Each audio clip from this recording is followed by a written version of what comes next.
stay.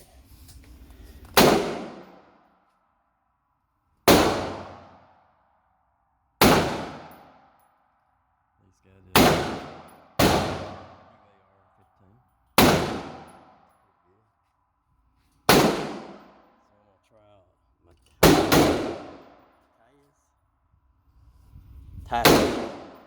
Night Stalker.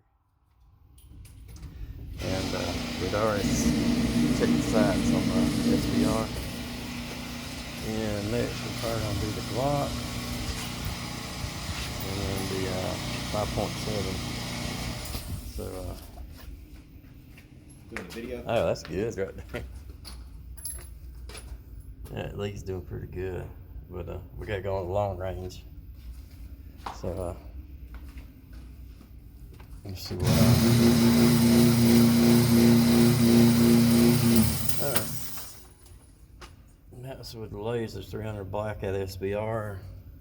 That was the EOTech, so I got her brought back over. And